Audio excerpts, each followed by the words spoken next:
5-year contract. It's just, I bring it up only because who cares, Scott? It's just Jaren Jackson Jr., good player, don't get me wrong, $50 million a year. You know, we all bitch and complain about the Juan Soto deals and the Ohtani deals, and you get guys like Jaren Jackson making $50 million a year. In-game live, only on SportsGrid. There's now 7 different directors of analytics for like the Raptors, the Chiefs, where you can see us all like workshopping these ideas in these threads because golf is so ubiquitous amongst gamblers. And so that was like the most popular non-poker forum was the golf sub-forum. And then once we started thinking about once I realized in 2013 that Brody's book was coming out, I just thought stroke chain putting was it. The Smylie Show, only on SportsGrid. I'm saying I like their odds because I think they're insane at this point, but I do think they are a very viable option. I don't even think their odds are that insane. Honestly, they won 64 games. So you like this move for them? Well, so the odds... Regardless of the odds, just from a basketball. Yeah, the odds have nothing to do with it. They won 64 games. They were eliminated by the Pacers, who lost Halliburton. The other 60-win team was the Celtics, and they lost Tatum. I think... And the Knicks don't have a coach. Betting above the rim, only on SportsGrid. You want to take that gap year and trade LeBron James somewhere and get value, legitimate value for a 41-year-old player, LeBron James, I still think, in return. I think you have to explore that because if LeBron wants to win a title, we've heard so much buzz for, I think, 3 or 4 years now, Kevin, about Stephen Curry and LeBron James wanting to eventually play together. This might be that moment here. If you're the Golden State Warriors, why not make that call? I think that's something to watch out for. Game time decisions, only on SportsGrid. Dude, that's Smylie Kaufman for 61. Wow. I'm Smylie Kaufman, and this is The Smylie Show. I don't know a good way to launch into this, really, because it's with all due respect to a man who's now won twice on tour this year. It is very hard to win once on tour. It's very hard to win twice on tour. It's even harder to win twice on tour in the same season. But Brian Campbell is not necessarily a headliner name. He is a guy that, when I last checked, is like 131st on tour this year in strokes gained off the tee. I think he's averaging about 276 yards off the tee. That's right. And it's a very interesting juxtaposition, Smylie, of both the playoff he won when he won back in the Mexico Open against the longest player on tour, Aldrich Potgieter, and then now back-to-back weeks where Aldrich Potgieter wins the Rocket Classic, and we go over and play the John Deere, and Brian Campbell emerges victorious in yet another playoff against Emiliano Grillo. But I want to give Brian Campbell his props here, right? So let's start with, what are the things, are we potentially underrating the things that Brian Campbell does really, really well because it is so hard to win twice on tour? And I feel like this is a little bit of a rerun of the same situation we had at the end of Oakmont, at the end of the U.S. Open, where we were talking about Ben Griffin, Andrew Novak, Matt McNeely this whole year, and we completely forgot about a J.J. Spawn. Are we overlooking a part of Brian Campbell's game that is really, really good that's led him to these 2 wins it's worth talking about? Yeah, you definitely are. I would love to actually look up to see where he ranks on the PGA Tour in driving accuracy. He's got to be in the top 10. I'd be surprised if he wasn't. But that's used to be the formula to playing well on the PGA Tour before the bomb and gouge really became about. You know, you had a guy like Tim Clark winning every year. That's the type of player that he is, a really very straight player. Brian Gay, another example. I know he's gotten a little farther of the years, but Brian Campbell's comes from that similar tree of just, he doesn't hit it very far, but he hits it really straight. And guess what? On weeks that, the soft greens and he's able to attack a little bit more. And John Deere, this golf course was a little faster than it normally is. So, it didn't get quite as much rain as you'd have the thunderstorms that are, wearing this golf course out normally year in and year out. But it was bouncing pretty good this year, and the rough was up a little bit. And I think that helped. It had to help. And even just looking at the scores too, from one year to the next, last year Davis Thompson won this event at 28 under par. So this thing finishing at 18 under par only helps a player like Brian Campbell too. Yeah, and it was interesting to see some of those scores, some early. I think it was Max Homa shot his lowest ever first round score on tour of 8 under, maybe 62, something like that. But then guys that would post a really low round and then kind of come back to the mean the next day. And then you got the sort of mix of guys, because I did think it was going to be a mid-20s winning score based on what we saw this last year. And it wasn't that way this year. You know what was weird too is if you followed the cut line this week and you saw where it finished, it was a flat 65 guys that made the cut, and it was at 5 under par. Very unusual. If you saw a 5 under par and I asked you coming into the week, okay, that's what the cut was, what do you think the winning score was? Well, you would say, well, if it was a 5 under cut, I would have said that maybe it was somewhere in the low 20s. I would say 23 under par was a winning score. The fact that 5 under par was the cut and 18 under par was the winning score, a little surprising. Yeah, without a doubt. Now, I don't want to take 1 week at TPC Deere Run and try to extrapolate some large, these game insights of like where we stand on the game based off of just this one winner. But, we talk a lot about distance in the game, and we talk a lot about needing to roll the ball back and certain courses, some that cater to bombers, other that guys who are shorter can win. Now you have a guy like Brian Campbell who's won twice on tour this year, and do you take any large grand insights about distance in the game away from that, or is it just this guy had 2 really good weeks and he did some things that were a little bit underrated and got it done, and that's just, let's commend him, but there are no kind of large things to take away from that? I mean, a takeaway is again, for me as a professional, former professional golfer, I just got to give the guy a ton of props. I mean, it's got to be a little daunting now every time you stand on the tee box and playing with let's just say a young gun pot geeter. He's got 190 ball speed every time he tees up, and you're barely, making a dent in the golf ball in the 160s.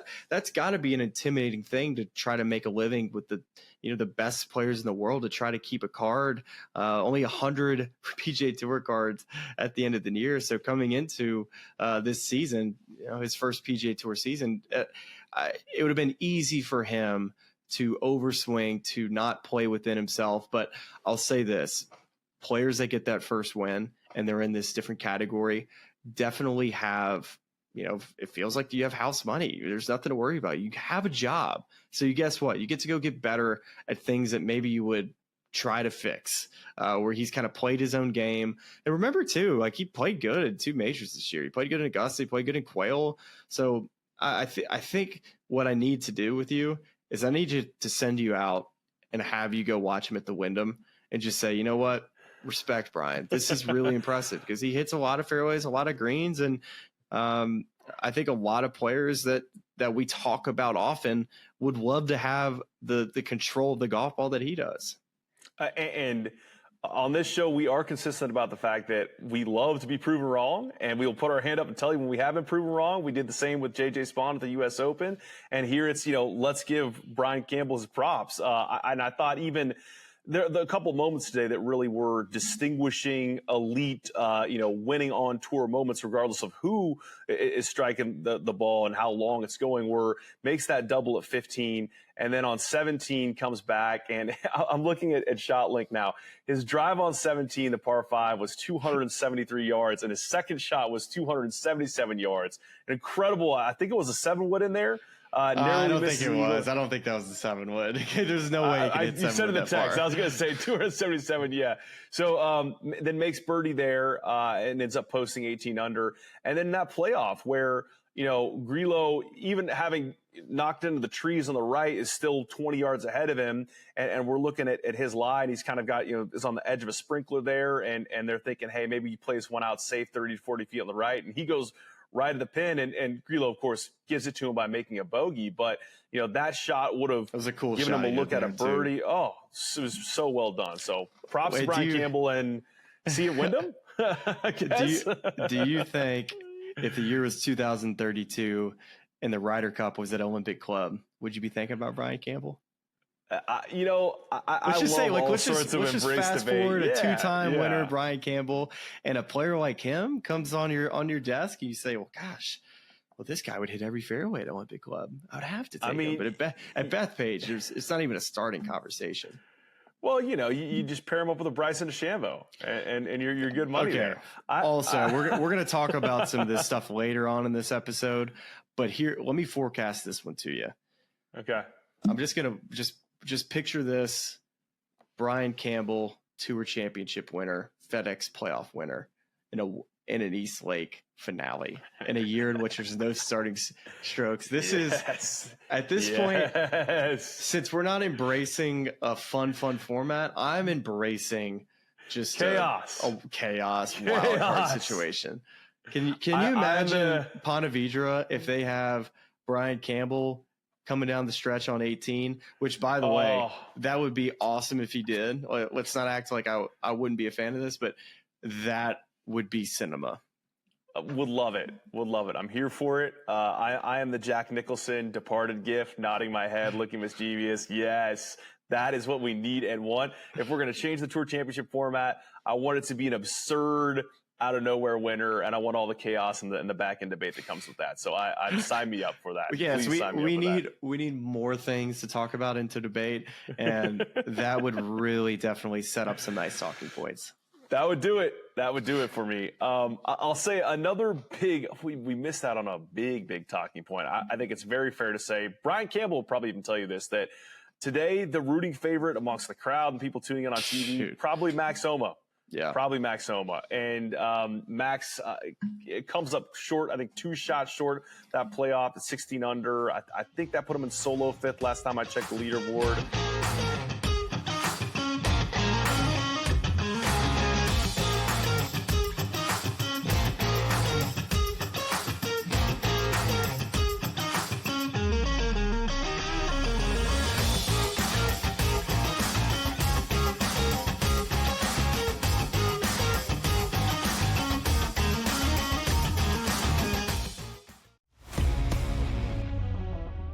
That insult to injury, Aaron Judge gets hit by Anthony Volpe. What did he do? Punch him, hit him with a bat? No, he hit him with a baseball. Basically floated it over as Judge was running, and you see the picture there. Bloodied up.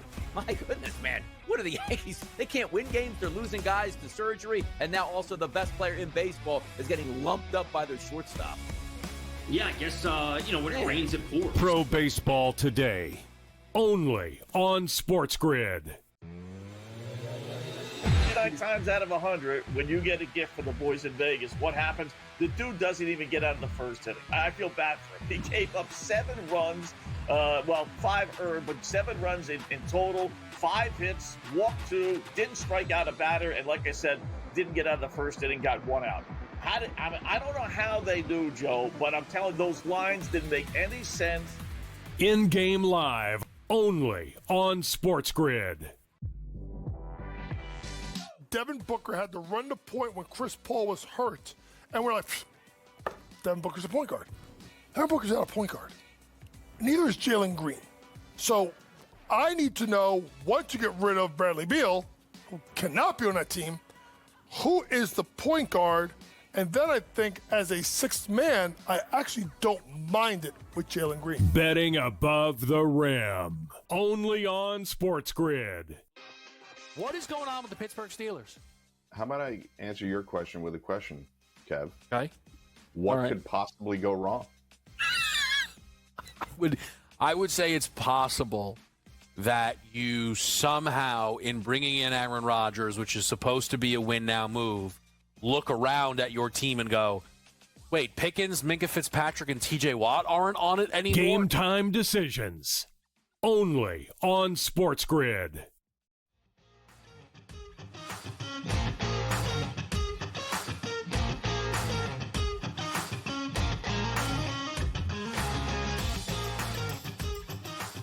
A lot of talk about Max's, just season at large, and we've talked, golly, since we had Max on the show about just the swing changes he was grinding on. He showed us some video way back when. I think he switched coaches since, new equipment, just a lot of different things going on for him. And there's been a little bit of armchair analysis about, what it is Max is doing differently in his swing and what got him into contention this week at TPC Deer Run. What are you seeing that looks different for Max, for you, and maybe in the swing, or any other observations you made about the mental side of the game, whatever else comes to mind in terms of why he's playing better golf? I think his iron swing looked really good this week. It just looked like his arms and the golf club were more out in front of him. That helped him be able to get the ball started left and actually hit a fade. Just those little feeler fade shots. I haven't seen him be quite as good with those this year. If anything, to me, he's had a two-way miss with his iron game. He's missed greens left with left pins, which I saw that happen often earlier in the year when I was watching him.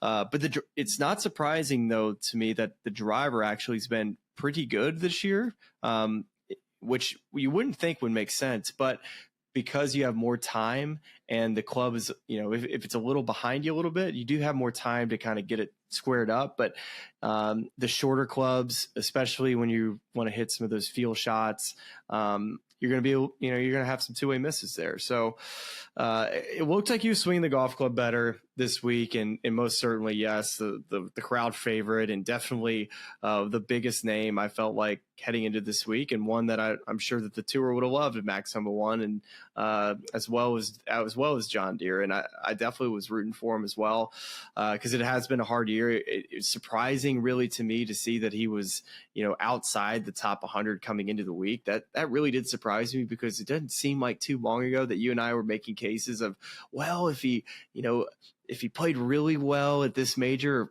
pulled this one out, he's got a chance to be in the Ryder Cup conversation. I think I'm just replaying those conversations in my head, and then I see where he's at on the FedEx Cup, which isn't a barrier to necessarily of where somebody lands on the Ryder Cup point standings list, but it did surprise me a lot to see that he is currently out of the top 100, I believe. I don't know where he jumped to, but it's right around that number.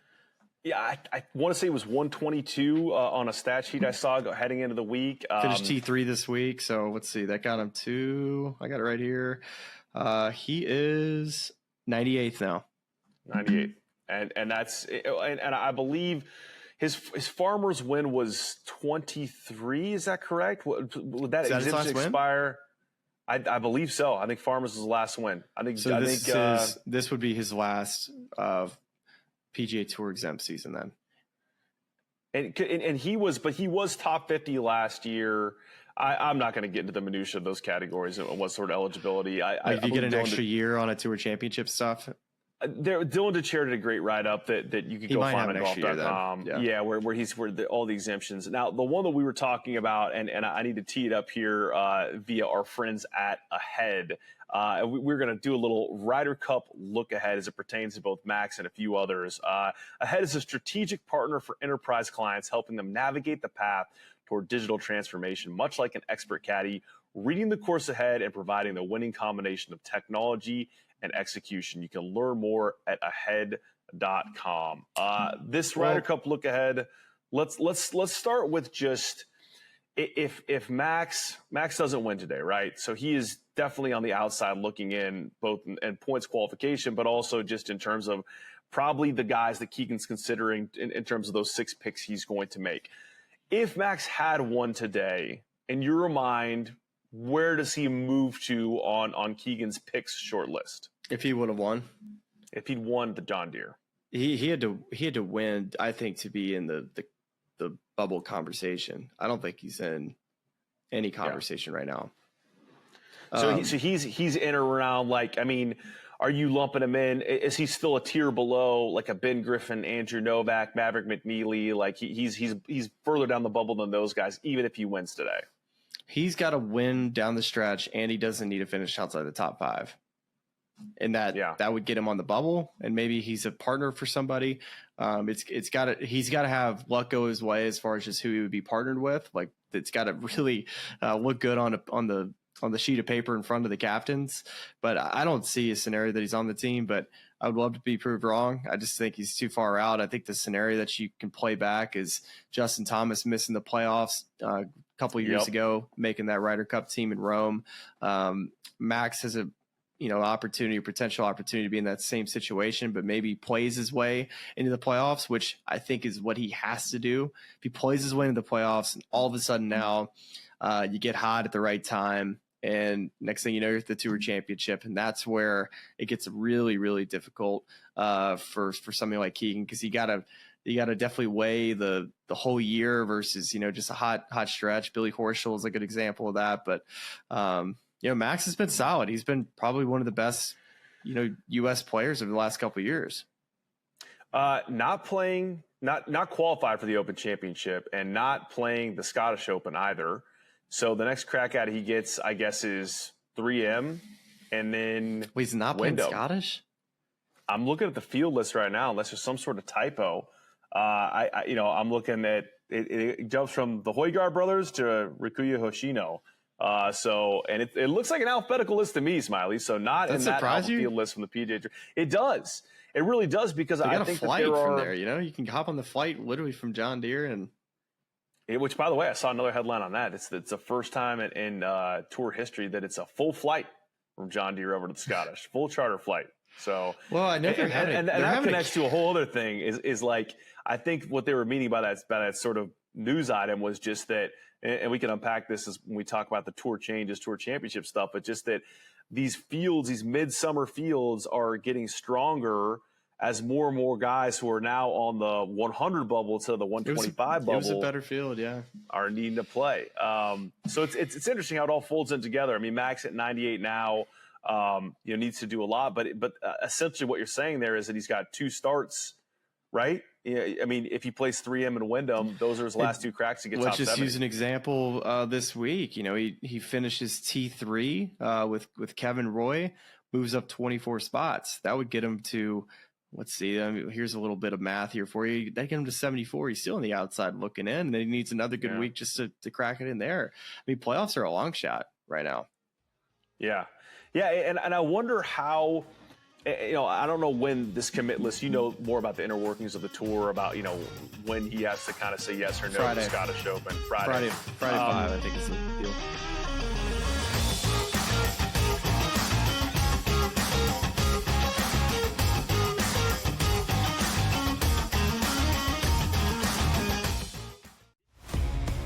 Blue Jays to really make another addition at the deadline. They just got Max Scherzer back. Can they get another pitcher to help out with the pitching staff, which I still think is their biggest issue? They're looking in to be in a good spot right now. And also, Tom, like just the evolution of handicapping, right? Early in the season, I don't want to take this Blue Jays lineup. It's really bad. Now the past couple weeks, every day I'm looking at the Blue Jays going ooh, team total, RBI chances, guys that were in household names at the beginning of the year. Pro Baseball Today, only on SportsGrid. Got swept by the Marlins. You got some issues here. They're struggling. Arizona having their issues as well here. What I want to see here is Arizona take the lead. All right, and then let's attack the Diamondbacks bullpen. That bullpen is horrific. It's a dumpster fire. All right, that bullpen is that bad. Hit it a couple times over the weekend. Once they're up, hit the bullpen. The bullpen's going to blow the game. That's a great in-game bet for the against the Diamondbacks. In-game live, only on SportsGrid. I will keel over if they trade LeBron James to anyone. He is not leaving Los Angeles with all of his entertainment company, production studios, movies, TV shows, podcasts, everything that he does. This guy is stuck there like glue for the rest of his life. He's not leaving Los Angeles even when he's done playing. Pharrell Coast to Coast, only on SportsGrid. I would be looking to get him in dynasty or keeper leagues. If I'm out of a league and I'm looking to rebuild for the next years ahead, that's where I'm looking. Yuri Perez is a special young pitcher that we're going to be talking about in that Paul Skeens, in that Tariq Skubal, in that grouping of guys. I think he can be that good. He's only 22 years old. He's the boy. So you're getting a situation here where Yuri Perez eventually is going to grow into that man of a pitcher. Fantasy Sports Today, only on SportsGrid.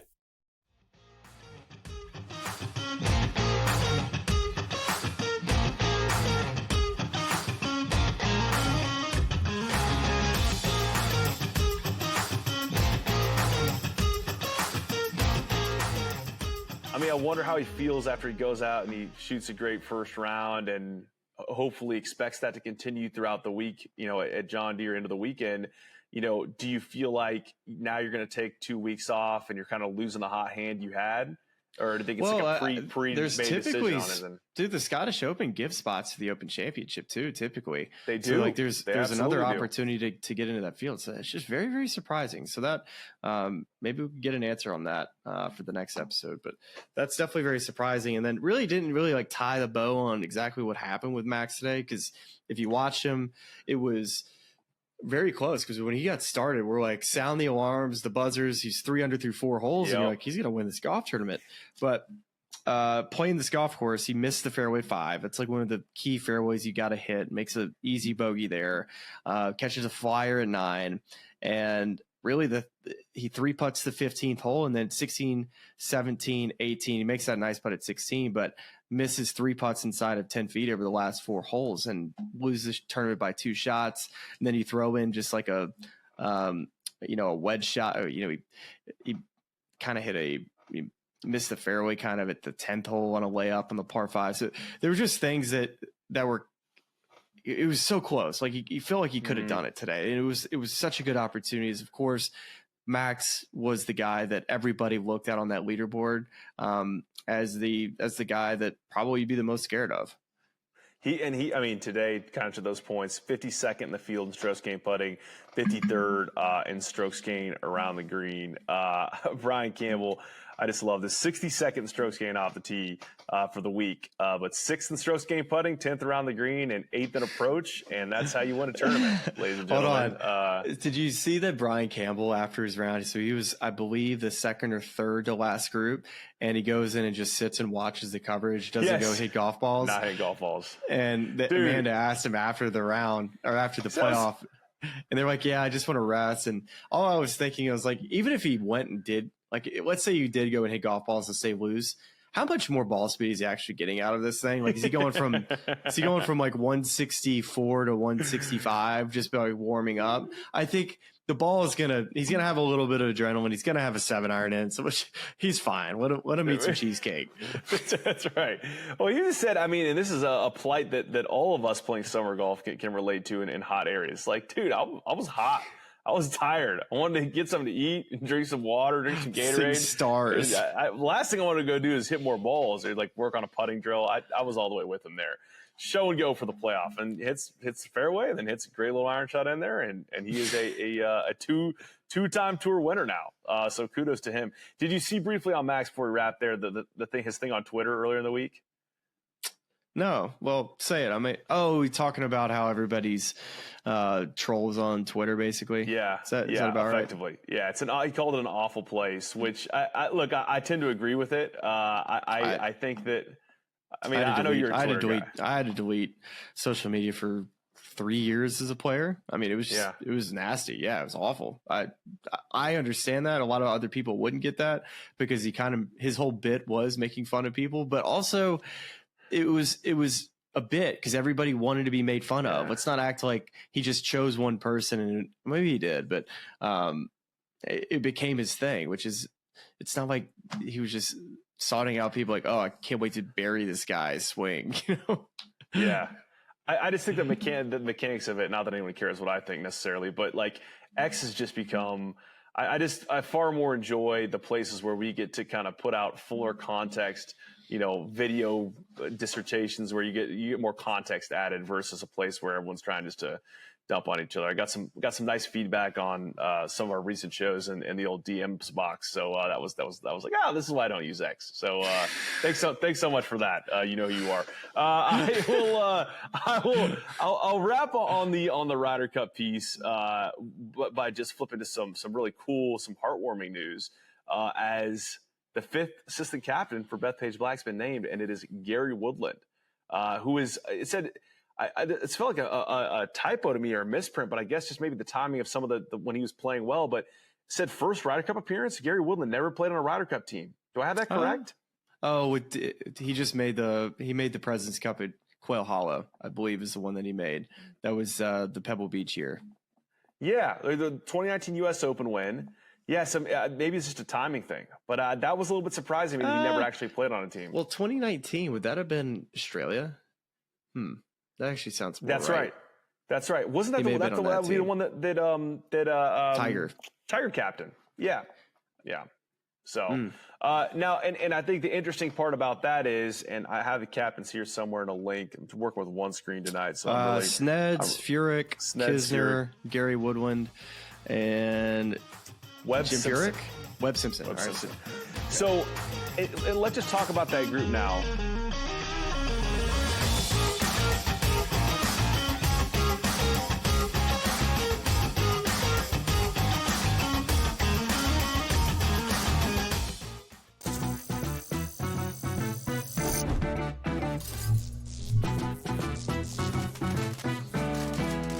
New to social casinos? You're in for a treat. Most online casinos offer bonus cash or coins just for signing up. That's your own little participation trophy. Now, go get lucky. See you in Las Vegas.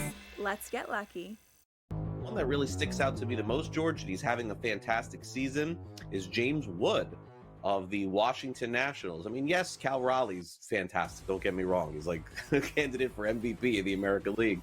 But every time I look up, George, James Wood is either getting 5 hits or being walked 4 times in a game. What a season for this guy. And he's so young. What, he 22? So what a future this kid has ahead of him. Fantasy Sports Today, only on SportsGrid. There's now 7 different directors of analytics for like the Raptors, the Chiefs, where you can see us all like workshopping these ideas in these threads because golf is so ubiquitous amongst gamblers. And so that was like the most popular non-poker forum was the golf subforum. And then once we started thinking about once I realized in 2013 that Brody's book was coming out, I just thought stroke chain putting was it. The Smylie Show, only on SportsGrid.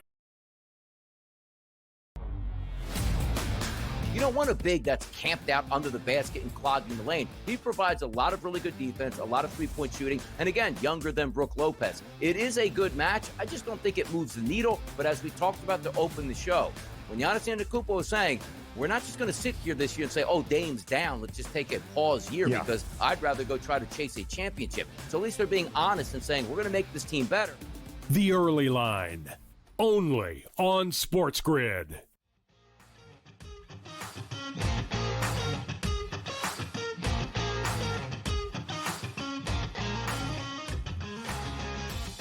If Keegan ends up being a playing captain, does Furyk become the de facto non-playing captain, just given his experience on these teams and having just led the American side to a President's Cup win? I know it's lower stakes, less leverage. Do you feel like that becomes the guy who's calling the shots if Keegan's out of the course? Well, I don't know why. I'm just because I'm ready for football season. That somebody explained this to me about how the referees and the officials are decided who gets what role, like who gets to wear the white hat, who's to get the guy that gets to speak. And I think somebody told me that it was actually like kind of personality based. Like this is the person that's like best suited to do this. And I don't know how other ways they pick that white hat guy that gets to talk, but Jim Furyk kind of would fit that profile of the ump or the referee that gets to wear the white hat. Jim Furyk's our white hat guy. If Keegan plays, he's the guy that gets the hat. I mean, just think about it. All right, so you got Webb Simpson, like just great dude, a person that could probably go and talk to the guy who's started out the Ryder Cup day 1 and 0-2. Like you go put him in a quarter Webb Simpson to get him like all positive. That's Webb's role. Gary is the guy who's going to be the intimidator. He's going to be standing on tee boxes and he's ready to crush some skulls. Kiz, he's going to be drinking beers. And then you have, let's see, who's the next one? We got Brant Snedeker. Sneds. Yeah. He's going to be walking with whoever Sepp Strock is playing. Just kind of like a ball negator, like the no shave deal. So he's also going to have his hat off to kind of negate a little bit of the glare from the top of the heads. And now Jim Furyk's going to be giving speeches. If Keegan. Well, I think it is actually kind of a really nice makeup of this team where, Sneds obviously is going to captain the 26 President's Cup team at Medina. So it's a little bit of, getting him in that room and experiencing around those guys. Furyk obviously has experience from last year and an extensive experience being assistants on a number of these teams. And now you're really kind of starting to bed in the next group of assistants where, Kiz has been an assistant for a couple times now, and now you got Gary Woodland in the mix. I just like seeing guys that are new faces that also are well respected amongst American players, that can really start gaining a little bit of what's it like to lead in these rooms instead of play, and then see if they can become the next captain that tries to win a Ryder Cup on foreign soil or something that's more pivotal. So I think it's cool for Gary Woodland. I think what I like too is that all these players are still playing on the PGA Tour for the most part. Besides Jim, the relationships in that room are going to be really solid. Keegan, obviously, a player that most likely I think should be on the team. So it's important, even more important, to have really good assistant captains, and I think he's done a really good job of picking them. I have no notes. I love it. It's cool for Gary. Smylie, that wraps our Ryder Cup segment here. I want to get to some tour stuff, but I need to show you, I hope I'm saying his name right, Richard Teeder. It's Richard Teder. He's from Estonia, right? Estonia. I think I saw this on a Monday Q Info tweet that there's only like 9 golf courses in the whole of Estonia. And Estonia? Is that like where Princess Diaries is based? Wow. Princess Diaries. I don't have a ton of knowledge base in and around Princess Diaries. I believe I've seen the movie, but I could not tell you where that's. Is that not the country? You know what? Well, while we're at it, Princess Diaries, Estonia. It's not set in Estonia. It's set in the fictional country of Genovia. Gosh, it was kind of. In the book series, it's situated between France and Italy. Okay, so it's a fake place. Got it. It's filmed in England and the United States. Many of the scenes. If were in maybe California. we said he was from Geneva, that you could have said, okay, I could see how you got those two things confused. Yeah. I mean, that would make total sense to someone who knows lots about the Princess Diaries. To me, it's still all this is lost on me. Listen, a big Julie Andrews guy. We listen to a lot of Sound of Music. And we actually were talking about it this week because our it's always on in my car. Do re mi. Were you a big musical family, or is this something Fran's brought to the equation? Fran is 1,000% of music. She likes musical stuff. I don't mind it actually. I was like the guy that everybody made fun of High School Musical, but I watched the premiere when it came out. I don't think I ever saw High School Musical. I'm talking about like the good stuff, like the old school musical stuff. Yeah. I mean, I think I saw that. Do not watch it. It is so bad. Okay. Not even like a good bad? Like there's no value in rewatching it at all? It's really, really tough scene. I mean, not that I'm a guy that should be talking about jaw lines, but Zac Efron. What happened to Zac Efron's jaw? Have you seen this?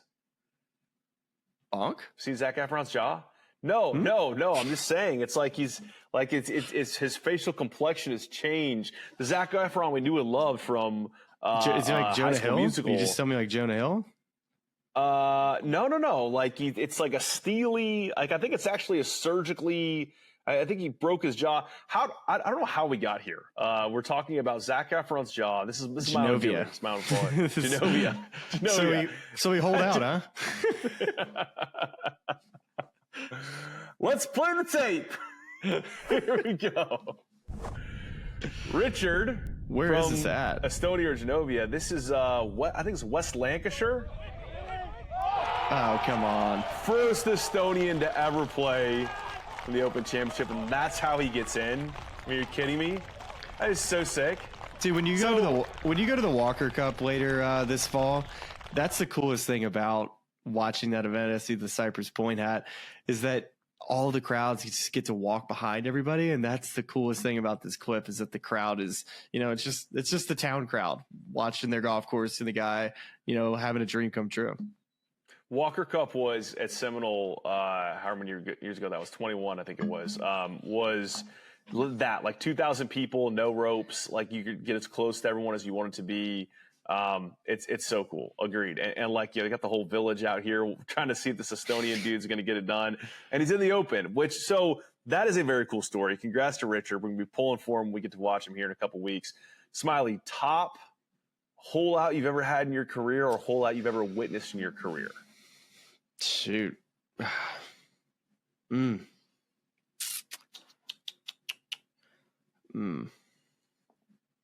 That's tough. That's tough. Do you have one?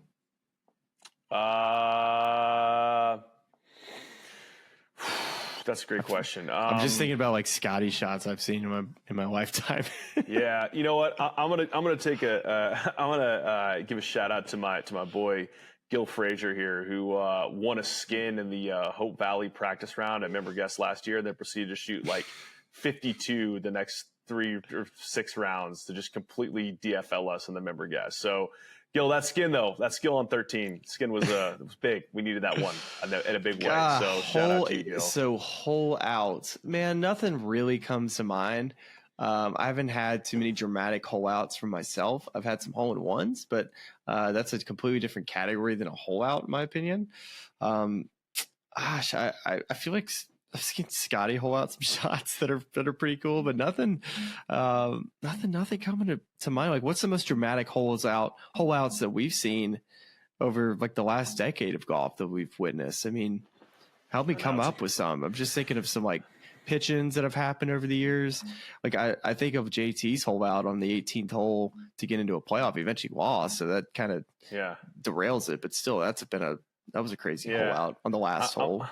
It's now that I'm thinking about that. I mean, yeah, JT almost holed out the Wyndham to get in the playoff 2 years ago, and it came up just short. So that's obviously that's not a hole out. Russell Henley pitched in at 16. It was the 16th hole. I'm just kind of going on the calendar. So Scotty Scheffler holed out in the 4th hole in the year that he won the Players. I believe that was his past year, but I don't even think that was Sunday. I think that was Saturday. Maybe it was Sunday.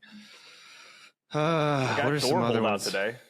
Thor hold out today. Denny McCarthy, Thor, Michael Thor. Well, people hole out all the time. I'm just thinking about when has it been on Sunday in a big time moment? Gosh, I bet people are just like, how are you forgetting this one? Yeah, please put those in the comments.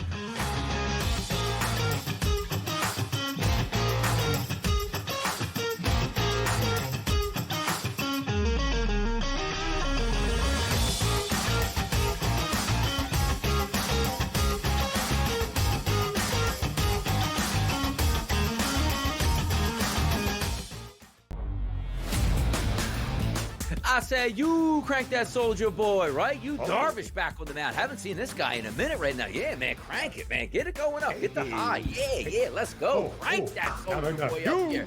Yep. Yeah, I mean, come on, man. That was big back then. Where were you? Senior high school? Or maybe even in grade school? Dude. Bar mitzvah slate.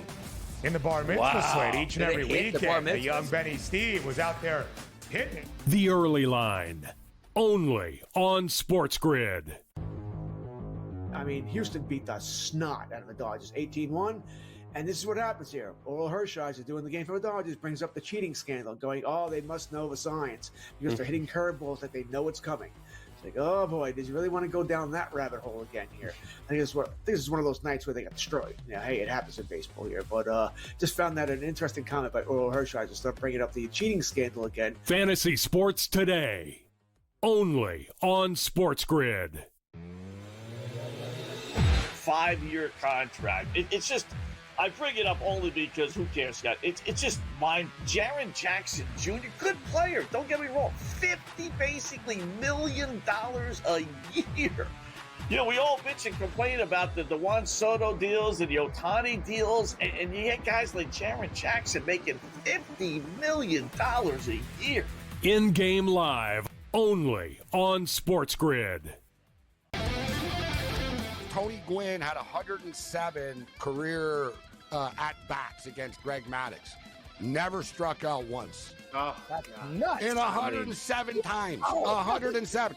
Cam, if you took the modern player and said, are you going to face Maddux 107 times in a row? Like Vlad Guerrero Jr. and these guys, they'd strike out like 62 times type thing. Exactly. It'd be like 80 times. It'd be like whiffing. Sports Rage tonight, only on SportsGrid.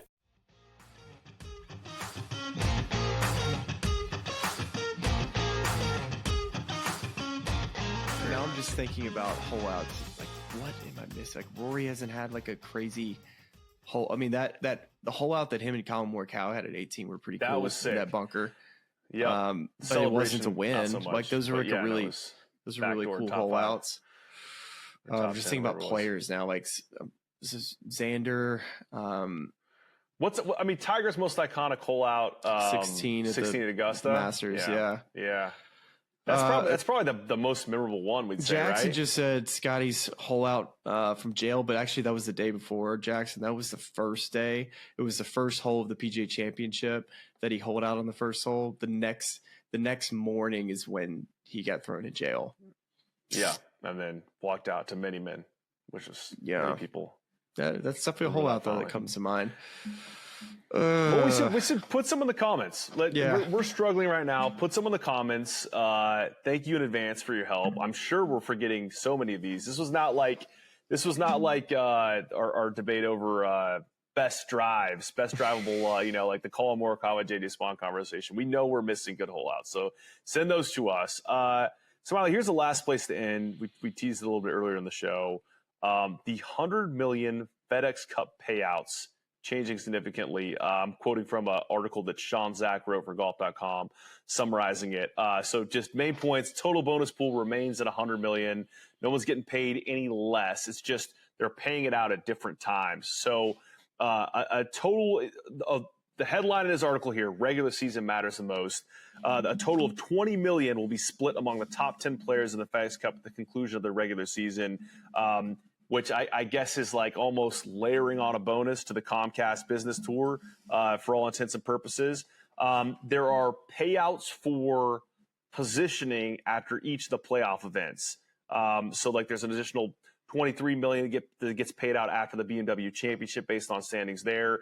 And then the winner at East Lake, rather than winning, I guess it was the $25 or $30 million winner's share last year, will win just $10 million for that week. Second place wins $5 million, so on and so forth.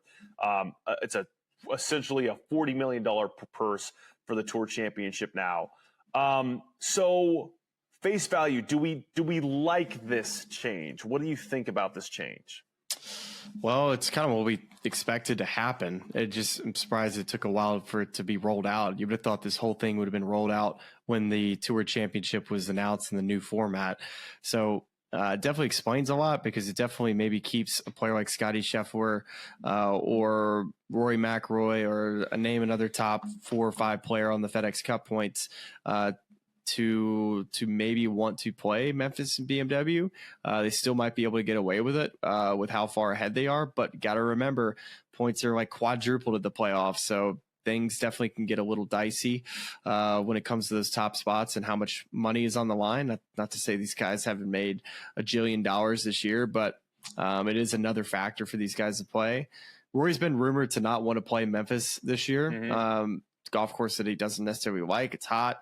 So I don't expect to see Rory there this year, but I would assume that Scotty will play. Would have to think he'll play, right?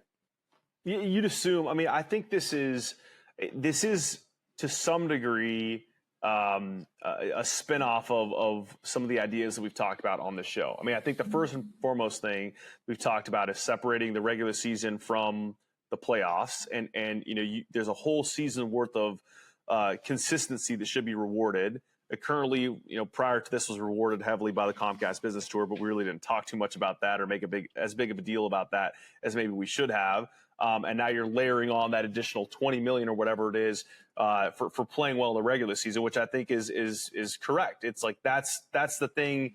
If you're consistent throughout the entire season, why are we throwing a lot of that out the window and just letting people kind of randomize the finish order over the last 3 events and then having the money paid out that way? It doesn't make a ton of sense to me.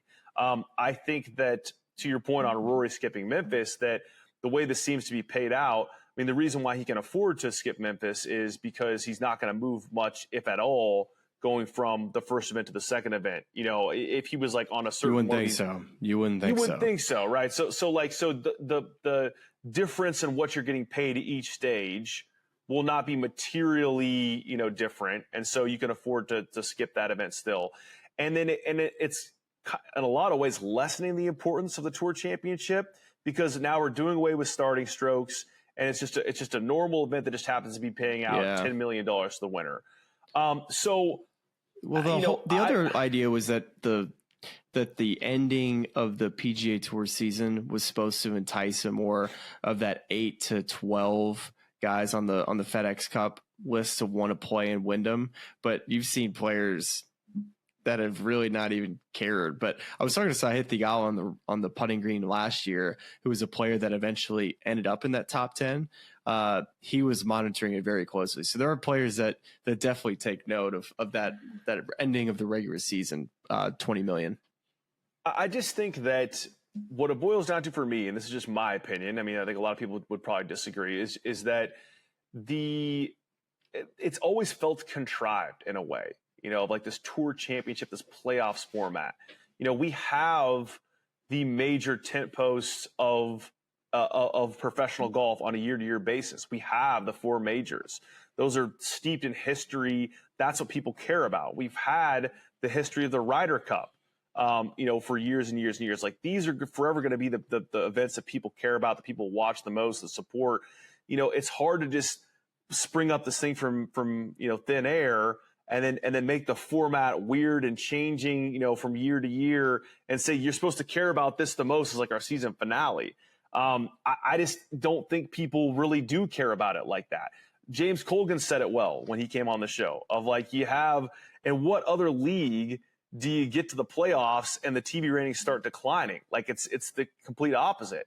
I think it sets the table in a way for sweeping change. Like, if you start lessening the value or importance of each of these events in terms of just the purse for them, then I think you create a window of opportunity to do some real reformatting of where it's played, what the format is if you go to match play down the road, because it's not like you're taking away this big thing from players of like, well, wait a second, I would like to play in the event where I could win $30 million for it. It's like, well, now it's less, and it has more to do with the whole playoffs at large. So I think it's correctly attributing the parts of this payment to the places they should go, but I think it continues to strip away importance and significance from the playoffs.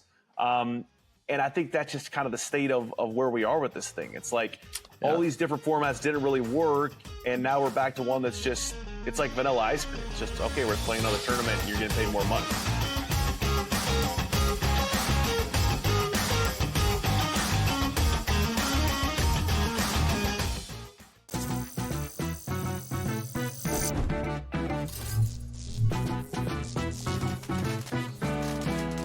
Playing online blackjack and want to try upping your odds? Well, here's a tip.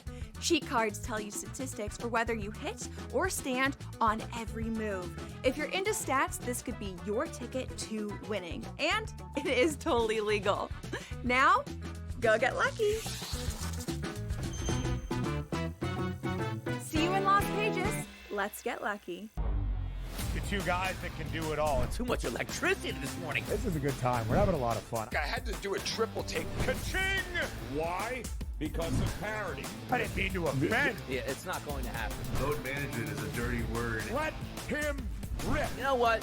Circumstances provide the results. What? How do you do this once? Oh, Donnie, you got such a good show there. A network that is booming.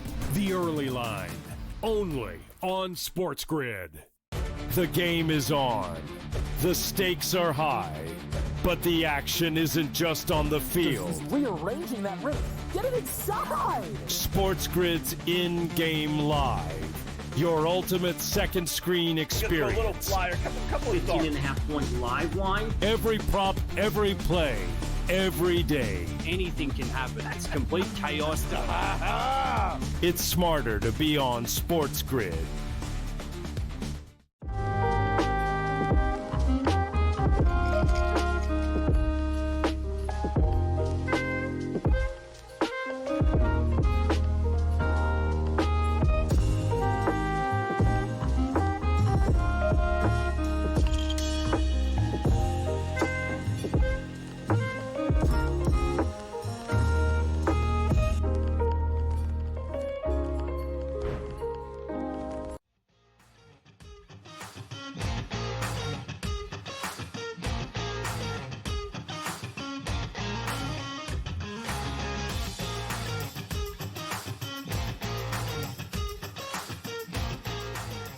I guess the contrarian side of this is that if I'm against the stroke play free-for-all tour championship, how can I be for match play? You know, that would make sense in that match play, a guy can get hot on you. You judge an entire season on stroke play, and then all of a sudden, Scotty Scheffler's going up against the 16 seed who's had a good year. But goes out and he loses. But what is so different about match play and stroke play from my perspective is I think that it's easier to follow. I think that you can always tell where it stands within the two players that are playing each other. And then you also get, I think, more energy and reactions from the players and just an overall sense of urgency right from the get-go, where a tour championship, it's just going to be like every other tournament. They're going to tiptoe their way along and just treat it, we don't want to get too high, we don't want to get too low. Or with match play, it's part of the gamemanship of fist pumping and getting the momentum. And that's where I think the crowd, it definitely could play a factor in whether it's an underdog or bringing home Scotty Scheffler's 3 down. That's the aspect I think that the players have totally missed in this, is that, of course, the players were part of the reason why match play hasn't worked, but couldn't agree more. Like, you go to a big city with energy and then players that have a sense of urgency and match play to not want to go home. We just talked about there's plenty of money going out early enough, and all this for the guys who play good throughout the season. So let's make this thing fun. Yeah, and I agree with all that. And I think that's exactly, it's like, this needs to not be the playoffs anymore. It needs to be like a special fall series. Because I guess if you're selling me as the tour on, these high leverage stroke play events, it's like, okay, we already have 4 of those that we've already seen that we care about the most. And then even within a tour context, you already have one that leads off the year and March that we care about more than any of the playoff events. And the players, we love the players. It's a fantastic event. It's at a phenomenal venue. Like that I care about that more in that spot in the schedule. The players, kind of to your point, missing the what match play could represent is where match play fell on the calendar before. It was a great event. It was an elevated event, but a season-ending high-stakes match play event would generate so much intrigue, and you could really build something from nothing there. Like you watch match play. Watch match play. Think about this too. It's the same thing we've talked about with moving the Zurich Classic and the schedule. Wouldn't you love to see high leverage singles match play, a month before you're going into a Ryder Cup or a President's Cup? And maybe some guys are talking about. Well, like if you're having this match play at the end of August, have you been to Louisiana in the end of August? I'm saying now a tour championship, doing match play at a tour championship, which also Atlanta at the end of August. I mean, we do it every year. Also not great. But I mean, dude, I think Louisiana might be the hottest place in the world in August. Well, I mean, but we were saying on the Zurich, to be fair, we were saying do the Zurich 2 weeks before. I mean, not that September is that much pretty dang cool. hot too. It's pretty dang hot too. But my point being, if you make the Tour Championship match play, and that's at the end of August, at the end of September you're going to see, Europe versus the United States in match play, or the United States against the internationals in match play. Like, it gets you a little bit hyped up and excited for that. And I guess that's technically would be a week after the captain's picks are made as it's currently constituted. But maybe you push back that deadline until after the Tour Championship to make those last 6 captain's picks and see how those boys do, and then maybe make some last minute calls based on how a guy does in a high leverage match for a ton of money. I just think it's like, at least what you're doing there is creating a product that is distinct and has its own identity. That's not just like what we currently do, which is we just play 3 events. 2 of them are in the same place every year. 1 of them bounces around for a lot of money. So care about it for that. They're going to change this thing. Like, they're going to have to, and they will. It's just a shame that I mean, good for them for at least doing something different this year, but it's still there's still so much meat left on this bone. Well, and if I'm just being fair to everyone who's working on that side, like, I think actually what they're doing is laying a roadmap to change it, right? Like, they're stripping away all the format, all the contrived format things. They're stripping away the dollar value. They're bringing it back down. So then I think it becomes easier to make a change from that place rather than the elevated place it has been. So we'll just see Wouldn't how you it just goes. rather just make one change, like one big old fat change versus, a change every single year? Because sure, it gives us something to talk about, but I think fans want the best product now and not, hey, sorry, you're in a deal with this corporate entity that wants this tournament in this place, and that's kind of where we're stuck right now.